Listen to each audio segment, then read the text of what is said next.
You're listening to the Talking Headways Podcast Network. This is Talking Headways, a weekly podcast about sustainable transportation and urban design. I'm Jeff Wood. This week we're joined by new Volution CEO Tamar Shapiro. We chat about our previous work in transportation and city planning, how to measure transportation success, and the transportation parades before German soccer games. Stay with us. Today's podcast was produced in partnership with Volution and appeared first on the Volution podcast. You can find the Volution podcast on your podcatcher of choice. To learn more or to attend the virtual conference this October 19th through 21st, visit revolution.org/conference. For a 10% discount, use the code TalkingHeadways21 when you register. That's TalkingHeadways21, no spaces. Join the conversation and sign up today at revolution.org/conference. Today's podcast is brought to you by our super generous Patreon supporters. Thanks so much for supporting each month. We really appreciate it. We recently posted bonus materials with Zabe Ben talking about food, time travel, and the idea of home. If you're a Patreon supporter, head on over and get access to extra discussions with Laura Schul, Chuck Wolf, Carol Martins, and more. To join this merry band of infrastructure nerds and zoning wizards, give $2 a month and you'll get some stickers and a handwritten note. $10 a month and you'll get my bus-only scarf. Winter will be here soon, and you'll need something transit-related to keep you warm, so get them while you can. Thanks to everyone that supports the show through Patreon and listening each week. We super appreciate it. And for a free trial of our 15-year-old Daily Cities newsletter, or for access to our audiobook version of Raymond Unwin's 1909 classic Town Planning and Practice, go to theoverheadwire.com. Our newsletter is the oldest and the best in the business because we share information about what everyone else is doing. So check it out if you get a chance, and I'm sure you'll enjoy it. Well, Tamar Shapiro, welcome to the Volution podcast. Thanks so much. I'm really pleased to be here. Well, thanks for being here. It's been a long time. I think I told Hillary when I first heard that you were the new head of Volution that we actually met a while ago, back in, I think it was 2006 or so.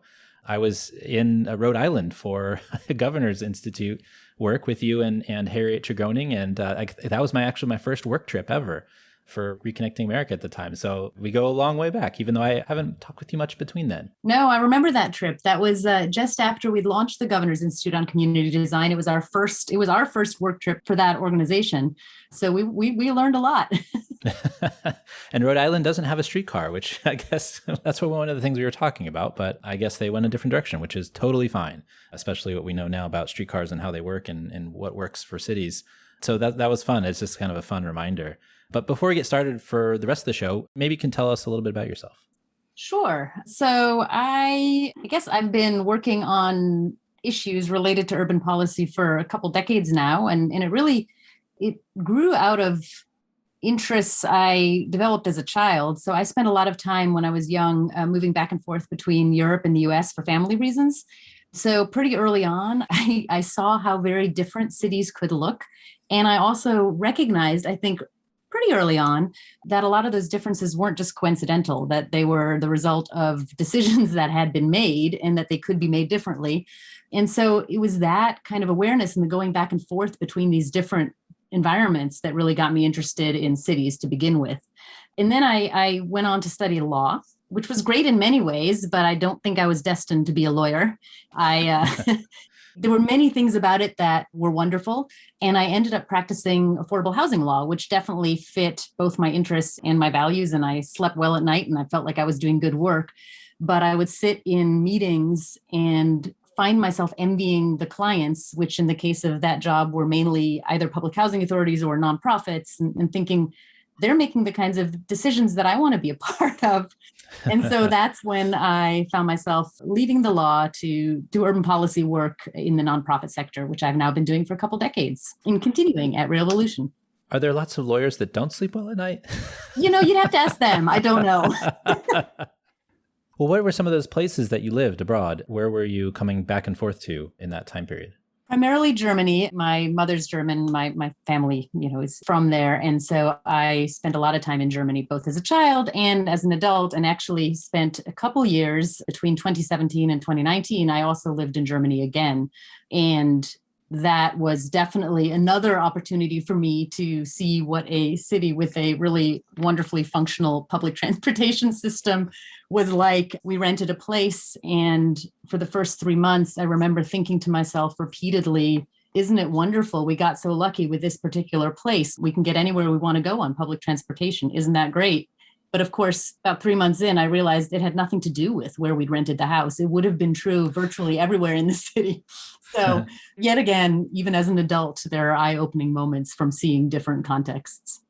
When you were younger, was there like a moment? Obviously, you're drawn to cities. You're interested in cities and housing and transportation, all those things. But was there a moment when you were younger that you're like, "Oh, this is cool. This is where I want to be"? No, I'm not sure there was one moment, not when I was younger. That actually came together at a bit of a different point. That was, I spent a semester in college studying abroad at the University of Edinburgh, and I took an urban sociology class. And I suppose I took that class because of the interests that I developed when I was younger.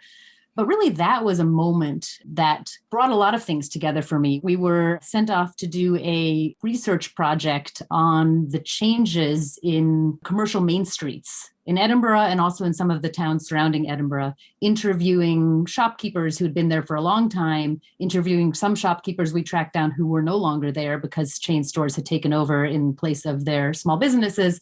And that class actually was what really, I think, made me decide that this was a field that I wanted to remain in professionally. That's awesome. Well, you've worked for and been the head of numerous organizations, even like we mentioned across the pond. Do you have a favorite like livable city experience? Something that happened in a city? You mentioned deciding on a place in Germany, but do you have a favorite experience where you're like, wow, this just all works? I've lived in many cities that I've loved for different reasons. I've lived in Philadelphia, and I absolutely love the way Center City brings together both commercial and residential with a degree of denseness that is not that common in the US. I love the quirkiness of the city. And then, on the other side of the Atlantic, the city that I lived in most recently was Leipzig, which is a city that is both very urban and at the same time extremely green, with paths through woods and along rivers, where just the biking was just extraordinary. And so that's another favorite activity of mine is biking in cities where it's safe. And I will admit, I grew up in central Illinois when I wasn't abroad. And so I'm a little bit lazy when it comes to hills. So flat cities with lots of green and lots of bikes are key. That's good. That's good.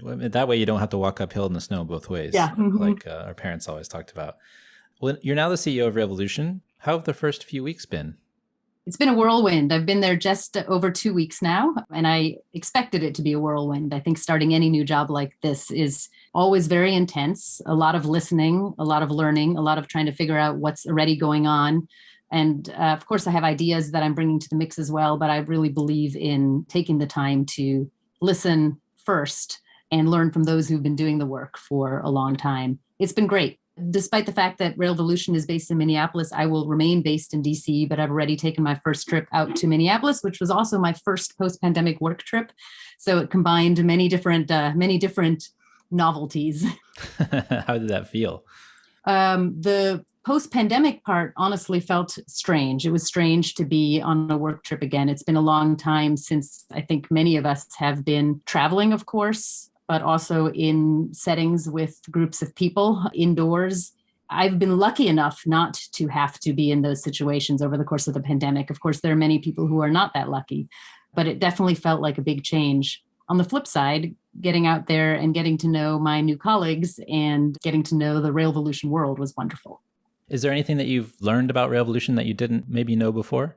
I don't know that there are things I've learned so far that I had absolutely no idea about, but it's been very interesting for me to see some of the changes that have already been underway and the processes that people are thinking about. I know that Volution is in some senses best known for its conference, which is of course a wonderful conference. One of the things that I'm eager to explore is how to take the special skills and the special approach and the special feeling of that conference and develop other programming so that Volution can really be supporting practitioners year round in many different ways. And it's been interesting to see how much of that thinking is already beginning to percolate and how many things are already in place. So it's been really great to see that many of the things that I come to this job hoping to work with the organization on are already, moving forward or at least being thought about in very serious ways. Yeah, for sure. Well, you were recently at NUMO, the New Urban Mobility Alliance. I actually have a box of Mo Mobility right here in front of me. That's great. Have The you played the game? I opened it up, I looked on it, and, when I got it, it was like right around maybe the beginning of the pandemic. I was thinking about, doing like a live stream or something to play. Maybe we should play sometime. It would be fun. But I opened it up and I've seen all the cards, and I haven't played it yet, but I'd like to. It might be a fun thing to do, like an online group of folks playing the game. Somebody has to organize it's a card game, so you have to organize the cards. One person will have to be the card master, but it would be super fun. That's definitely been done. I can connect you to my NUMO colleagues. There definitely have been online games of mobility. Did the game take off? I mean, it's a very innovative idea in terms of getting people thinking about the different transportation ideas, policies, political barriers, etc. I think people who have the game really enjoy playing it. I think what I guess I would highlight is that it's a playful approach to policy. And that is something that's really important to NUMO. And that's certainly something that also I hope to bring to Volution. I think it's a way of engaging new audiences. And it's pretty core to NUMO's identity, this idea of trying to take an innovative and playful approach. Yeah. What were you all working on over at NUMO besides making fun transportation games? I didn't actually make any of the games. I can claim no credit for that. No, I was working on, I guess, two primary things while I was at NUMO. I was working on federal policy work, helping to set NUMO's federal policy agenda, working with other partners. Obviously, a really interesting time to be doing that work with the switched administration and a lot going on. And then on the flip side, I was responsible for our on-the-ground pilots in Detroit. And so we worked really closely with a number of partners in Detroit, among them the Office of Mobility Innovation within the city. And we launched a pilot program actually just pretty quickly after the pandemic hit. We launched a pilot program getting leased e-bikes to essential workers to help them with their commutes. The idea being that at that point, of course, there were a lot of concerns about transmission on transit. Also, transit had been cut, in the wake of the pandemic, the start of the pandemic. And so a lot of essential workers needed ways to get to the office. And so we devised this program, which was not a shared e-bike program. It was long-term leases of e-bikes. Ran it last summer. We're running it again, or they at this point, I guess, are running it again this summer. And that was really a lot of fun to do that very on-the-ground work, working closely with partners in Detroit. How did folks feel about the e-bikes? I've heard lots of good things, but I have actually never ridden one.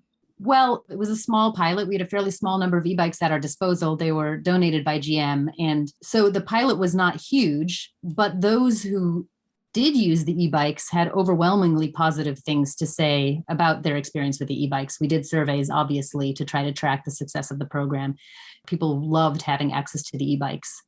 I am a big believer in e-bikes as a really effective, low-carbon, easily accessible transportation mode. We've seen the mobility space change in the last few years. What's the biggest change that you've seen in the space? I mean, it seems like it goes really quickly and then it kind of slows down again, but then it goes really quickly and it slows down again, in my estimation. I think there's so many changes. For me, it was interesting when I left DC in 2017 to move over to Europe for a couple of years. This is probably not entirely accurate, but the way I recall it, there was basically virtually no shared micromobility in the city. Of course, the shared bikes were there, but no scooters, no e-bikes, no shared e-bikes, none of that was there.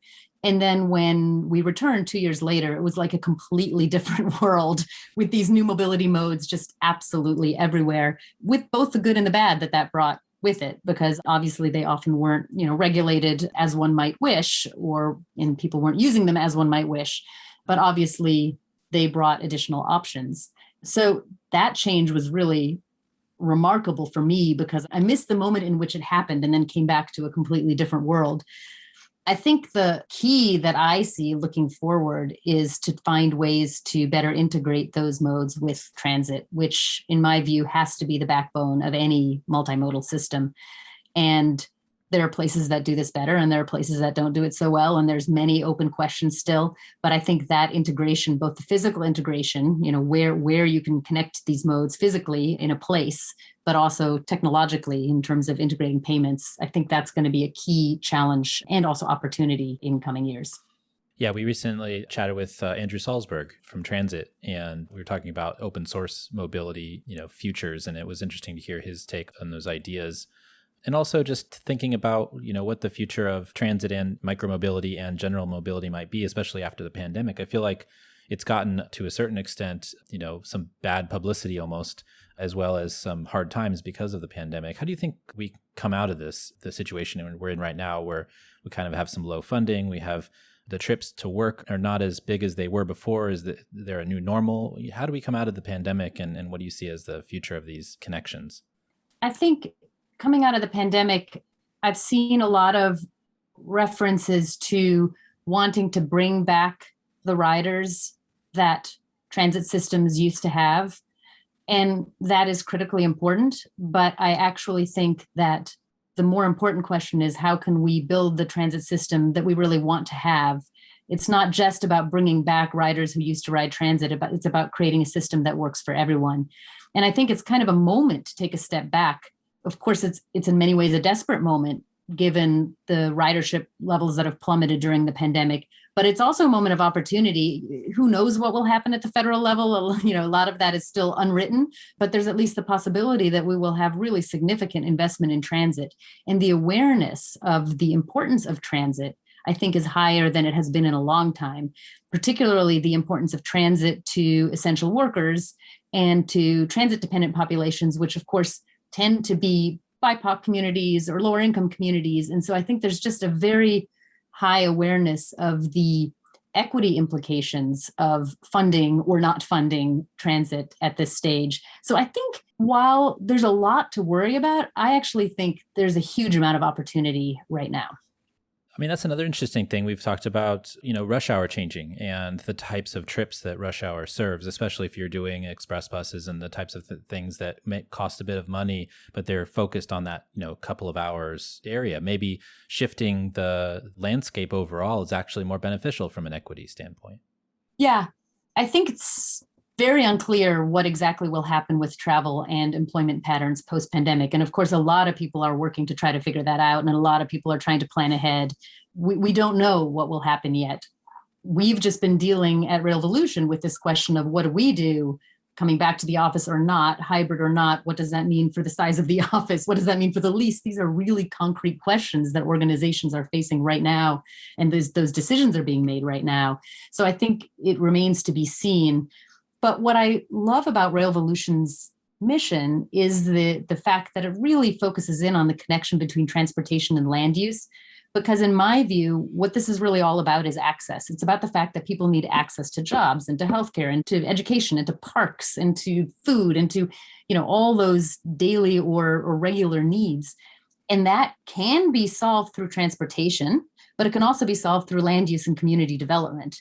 And so, yes, I think there will probably be very different patterns post-pandemic. If more people stay home, a lot more of those services will pop up in neighborhoods. That's sort of the community development solution. It will change, most likely, transportation patterns as well. It will be fascinating to see what happens. But I'm firmly convinced that there will continue to be a very strong need for public transportation, even if it looks a little bit different in the future than it has in the past. Yeah, and the transportation changes that are happening. I mean, obviously, one of the things that I've been saying is that I don't like to predict the future because we have no idea what's going to happen. And like you said, and there's a lot of smart people working on trying to figure that out. And we might not even know for a couple of years to understand how everything has shifted. But it is, something that, you mentioned leases and thinking about going back to the office. And there was a really interesting piece, I think, in Slate by Henry Grabar, talking about, how we're missing some of the bigger picture things too, as well, including childcare and those other types of infrastructure things that aren't part of the transportation system, but they determine how you can operate a society as a whole. And so it's interesting to think about it from that perspective as well, thinking about what happens if we do come back, are those other things in place too? And I think that connects to the greater idea of livable communities within Volution as well. Yeah, and it's also really important to just remember that there were lots of people, a significant part of the population that continued to go to work and had to go to work and had no choice in the matter and was dependent on transit throughout this time. Right. And, those were people that we began to call essential workers during the pandemic, but they were essential before and they will be essential afterwards. And they will continue to go to work and they will continue to provide all sorts of services that others need. And they will continue to use transit. And I think it's easy to get a little lost in important discussions of what those who were able to work from home during the pandemic will do. But it's important to also not forget that there were many who did not have that choice in the first place. Absolutely. Well, when you were at SGA, you worked on building capacity for governors. What's the most interesting thing that you worked on there, and how do you think governors' thoughts about livability have changed over the years? I'd say what was really interesting to me when I worked at the Governor's Institute was the interest that we had in places where we didn't expect it. We worked with a lot of governors who were in Western mountain states, for example, where we didn't necessarily expect interest in working with an organization that worked on land use and community development and zoning and issues like that. But there was great interest. And what was really striking was that while the challenges were and the context were, of course, different, I would never want to suggest that they weren't different from state to state.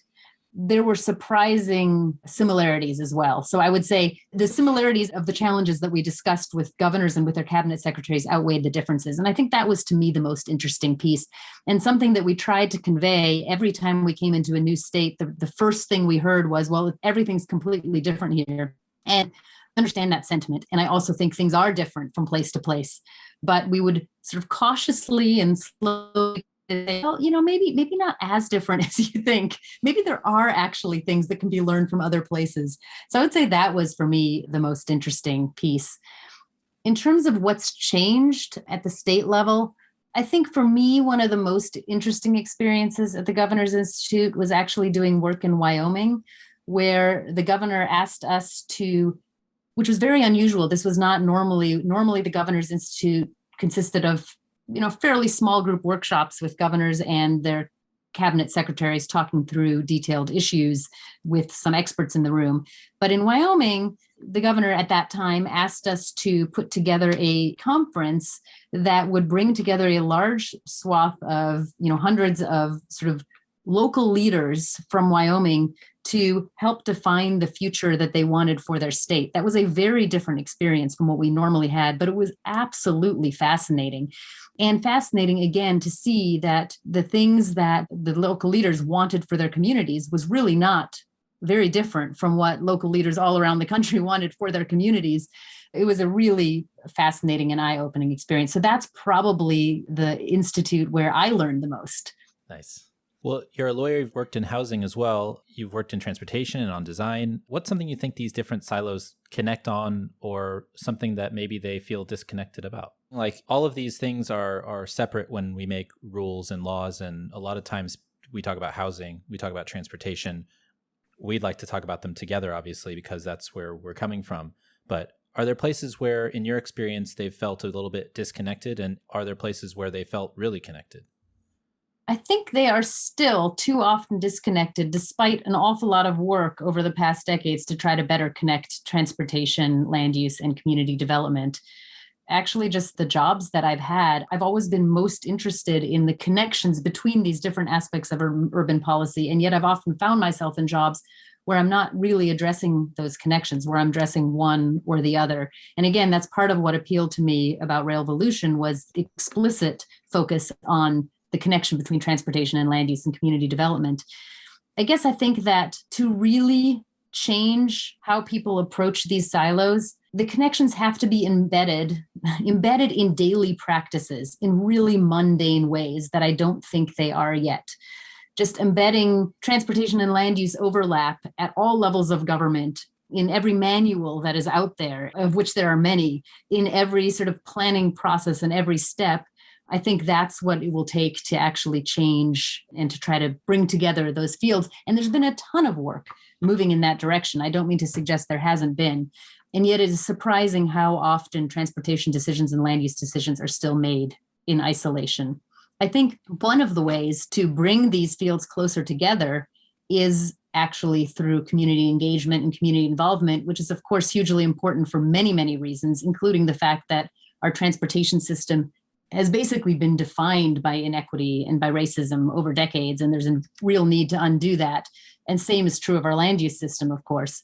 So community engagement is critical regardless. But I also think that if you start with the needs and the desires and the sort of daily wishes of residents in a particular community, those aren't put into silos.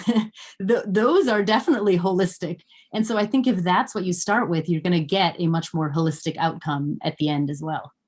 And that goes back to what you were talking about access too. People recently talking about access and how it's not just putting something close by, it's giving people opportunities to get to the places where they want to go and they feel connected to their places and people that they want to be connected to. So not just putting a grocery store next to them, but giving them access to the grocery store they want to go to. Yeah, absolutely. Absolutely. I think on access, that was something that we worked on a fair bit at NUMO from the federal perspective, but it would also apply to state governments. I think that we measure success in transportation according to the wrong metrics at this point. We tend to measure success in transportation. A transportation system is considered successful if you can move a vehicle from point A to point B as quickly as possible, when what you really want to measure is, in fact, access. Of course, there are other things you want to measure too, like greenhouse gas emissions, but that access piece is almost entirely missing from performance measurement systems at the federal level and in almost all states. And I think that's a real opportunity to try to shift the framework. And it sounds wonky, but it's really just about redefining what we want to achieve. And why do people want transportation? They want it because they need to get somewhere. So let's measure if they can get there. Has there been any progress made on that front? I mean, we've talked about that a fair amount, but it seems like at the federal level, we're still talking about giving, state DOTs money and then having them spend it however they want. Well, so there has been progress, or at least, movement. The recent House bill, reauthorization bill, does have access performance measurements, a system to try to establish them in it. And so that's a great step in the right direction. Who knows, what will happen with that bill, but they're in there. And on the greenhouse gas emissions side, US DOT has indicated that they plan to move in that direction. So I do think there's movement. I think there's still a lot of work to be done, but there's just sort of this basic question of how do we even define success? What does it mean? What do we want from our transportation and our land use systems? And I think we've been answering that question wrong for far too long. Well, I guess a lot of times we want to put it in some sort of a formula or a way to get data from it, but it's really hard to define what that actually means, I guess, and what that means to different people too. It's not the same across all groups of folks who want to get places, I imagine. No, but there are actually ways to measure it, and it is being measured. I mean, it's being measured by local transportation agencies. It's being measured by some state DOTs, and of course, there are ways to perfect that measurement. And of course, you're never going to capture exactly the specific place that every individual wants to go to, but you can certainly measure access to key services and access to jobs. And the data exists, which it didn't, always. There's a much greater availability of data now. So I think we're moving in the right direction, but I do think it will also take a pretty fundamental rethinking of public investment in general. What are we trying to achieve with public investment? Well, so you live in Germany for a number of years. We mentioned earlier you've worked at the German Marshall Fund, and we've chatted on the podcast about a number of great ideas, including Verkehrsverbund and high-speed rail. Eric Eidlin, who was a German Marshall Fund fellow for a little while, has been on the show a number of times talking about high-speed rail innovations. What's something that you learned from German transportation policy or German transportation and land use policy that you think is really fascinating and maybe want to bring back and learn from? There's so much. And the example that I will give is it's maybe more of a personal and lighthearted example as opposed to an earth-shattering example. But I think it does get at how differently the coordination between transportation and other areas of civic and urban life happen in Germany. So when we were living over in Germany for those 2 years between 2017 and 2019, we became pretty big fans of the local soccer team, and we attended most of the home games, which took place in a stadium with really a tiny, tiny parking lot in front of it. There were also debates about what happened in the neighborhoods around it on game days. So clearly people were driving to the stadium, but the parking lot was tiny. And we would bike to the stadium, which was quite central, and arrive on our bikes and push our bikes across the parking lot, a tiny parking lot. And there'd be throngs of people either getting off the tram at the nearby stop to come to the game, plus others who were pushing their bikes. And every game felt like a local bike, pedestrian, public transportation parade. That's what it really felt like to me. The stadium was right along the river, and after the game, the paths along the river were just full, absolutely full of people biking home. And I don't think there's many cities in the US where you would see that coming from a very large sporting event from the stadium. And part of that was also that public transportation was included in the price of the ticket to the sporting event. Not only was that true for sporting events, that was also true for cultural events. If you went to an orchestra concert in the city, public transportation was included in that. These are small little examples of coordination, but it just shows a mindset that is thinking, how can we make it as easy as possible for people to access cultural events, sporting events, things they want for their, not just for daily needs and jobs, which is, of course, a big part of the equation, but also for recreation, also for their enjoyment. How can we make sure that it is as easy as possible for people to use public transportation to get to those destinations? So that's one of my fond memories, is coming from those soccer games and just seeing the nonstop parade of bikes going both ways out of the stadium. I'm guessing this is Red Bull. Yes. Yeah. Red Bull. Not an uncontroversial soccer team. Yes, no. Well, but for Americans, it's been a great soccer team. I mean, Tyler Adams plays there now, yeah, and I think Jesse Marsh is actually going to be the coach. That's correct. He's an American as well. So who knew this would become a soccer podcast? Well, I didn't, but I saw Leipzig on there. I was like, I wonder if went to some Red Bull games.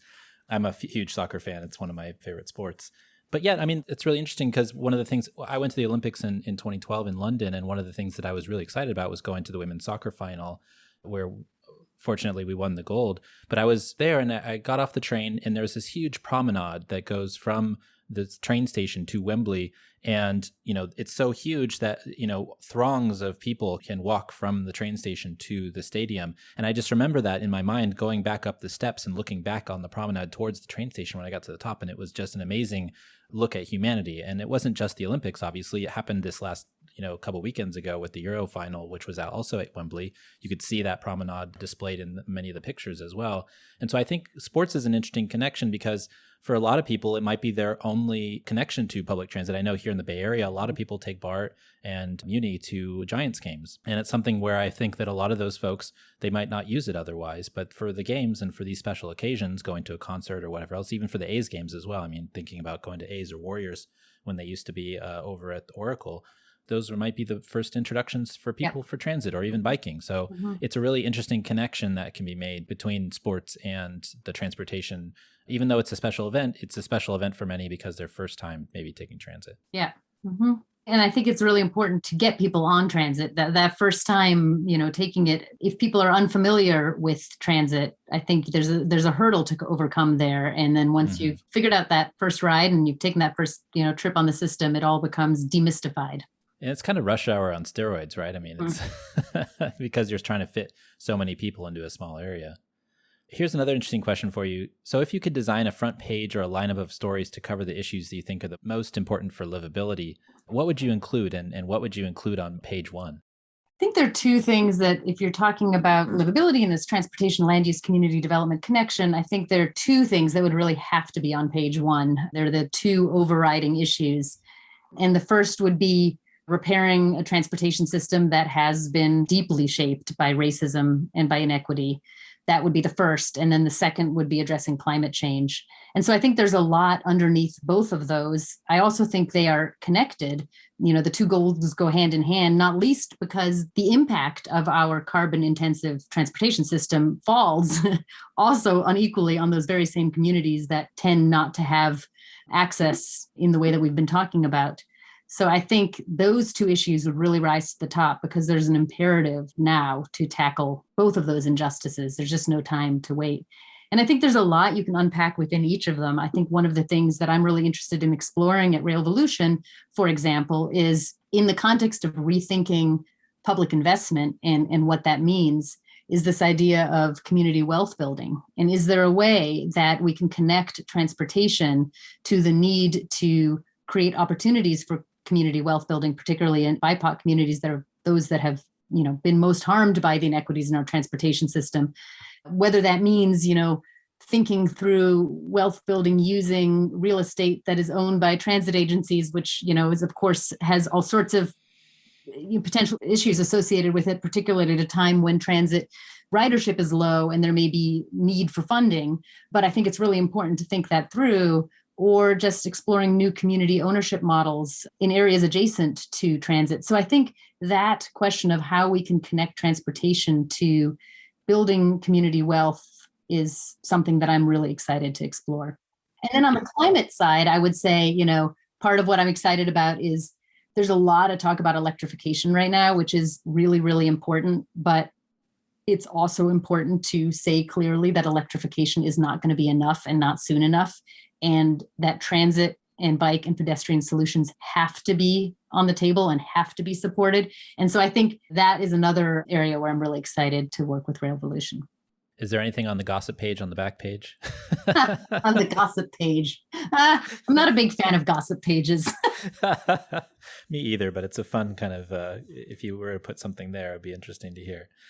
Well, so I know you've only been at Volution for a couple of weeks, but perhaps you could kind of give us an idea of where you hope the conference takes us in the next few years. I'd love to hear more about that. Well, I hope the conference becomes the core of an organization that is broader, that supports practitioners, which I do think is the core of what Volution does really well, is to support on-the-ground practitioners and advocates. The conference, I think, can be the core of much broader programming. There's so many ways to support those who are doing this really hard work on the ground, whether that's through training, whether that's through technical assistance, whether that's through trying to work collaboratively to tackle some of the really difficult questions there aren't answers to yet. I mean, I think that Volution has been really good, excellent at sharing solutions that are out there. That's something the conference has always done. That's something I think we can find new ways to do in different formats.